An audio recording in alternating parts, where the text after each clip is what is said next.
Presidenti rus Vladimir Putin mund të testojë vendosmërinë e NATO-s për një sulm të kufizuar kundër një vendi antar të aleancës në vitet e ardhshme, sipas vlerësimeve të reja nga agjencitë e inteligjencës amerikane, raporton Wall Street Journal. Këto shërbime shqyrtojnë skenar që variojnë nga një sulm kibernetik deri te një pushtim toksor në shkallë të vogël. Vlerësimet e përshkruara nga zyrtarët amerikanë vijnë në një kohë kur ushtria amerikane përballet me mungesa të municioneve kritike, që do të ishin thelbësore në një konflikt të mundshëm në të ardhmen me Rusinë ose Kinën. Stoqet e këtyre armëve janë zvogëluar ndjeshëm për shkak të vendosjes së tyre në Ukrainë pas pushtimit rus, por edhe për shkak të përfshirjes amerikane në konfliktin me Iranin. Midis sistemeve nën presion janë raketat precize me rrezet të gjatë veprimi, sistemet e raketave taktike të ushtrisë Atacams dhe raketat antiaerore Stinger me rrezet të shkurtër veprimi, sipas zyrtarëve të cituar nga Wall Street Journal. Çfarë ndryshoi qëndrimin e Putinit? Shtetet e Bashkuara kishin vlerësuar më parë se Putini nuk do të sfidonte një vend të NATO-s ndërsa Rusia ishte ende duke luftuar me Ukrainën. Megjithatë, ky vlerësim ndryshoi në fillim të këtij viti sipas zyrtarëve amerikan, pasi presidenti rus u vënë nën presion në rritje për shkak të vështirësive në front dhe nevojës për të treguar fitore në vend. Sulmet me dron ukrainas po shkaktojnë dëme në rritje si në infrastrukturën ushtarake ruse, ashtu edhe në industrinë e naftës së vendit, ndërsa forcat ruse po arrin vetëm përfitime të kufizuara territoriale me një kosto të lartë në viktima njerëzore.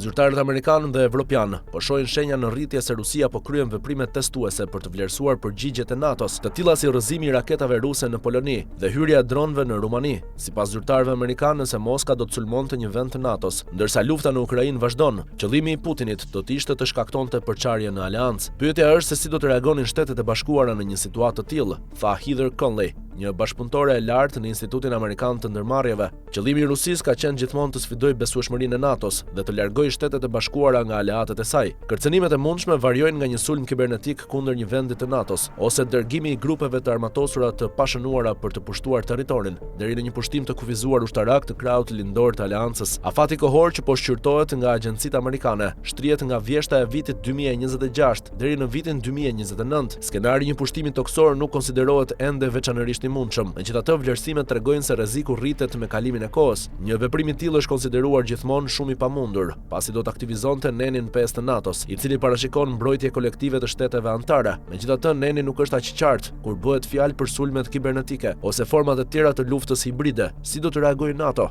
Kjo ka qenë gjithmonë sfida për NATO-n. Si të përgjigjet një sulmi sipas kufizimeve të nenit 5, tha Conley. Deri më tani, aleatët kanë preferuar të mos përshkallëzojnë situatën, shtoi ajo. Ne jemi vazhdimisht duke menduar dhe duke u përgatitur për një sër skenarësh të mundshëm. NATO po monitoron situatën dhe ne jemi gati të pengojmë dhe të mbrohemi kur është e nevojshme, tha koloneli Martin O'Donnell. Vlerësimet e reja i shtohen shqetësimeve ekzistuese të SBA-s në lidhje me rezervat e municioneve kritike, përveç raketave me rrezet të gjatë dhe të shkurtër veprimi. Rezervat e sistemeve të mbrojtjes ajrore të tilla si Patriot, SM-3 dhe interceptorët Terminal High Altitude Area Defense konsiderohen gjithashtu të varfëruara. Pentagoni ka hedhur poshtë pretendimet për mungesa. Zëdhënësi Shin Parnell tha se SBA-t kanë municione më se të mjaftueshme për të përmbushur qëllimet strategjike të presidentit Donald Trump. Ne kemi gjithçka që nevojitet për të sulmuar kurdo dhe kudo që presidenti zgjedh, tha ai. Megjithatë, analistët argumentojnë se konsumi i municioneve në lindjen e mesme mund të kufizojë aftësinë për të penguar kundërshtarët në mbar botën, përtej Rusisë dhe Kinës. Një raport nga Qendra për Studime Strategjike dhe Ndërkombëtare shqyrtoi 7 sisteme kryesore armësh të përdorura në luftën me Iranin. Sipas analizës, SBA-t kanë konsumuar rreth 1060 deri 1430 raketa Patriot në konflikt, duke lënë potencialisht vetëm 870 në arsenalin e SBA-s.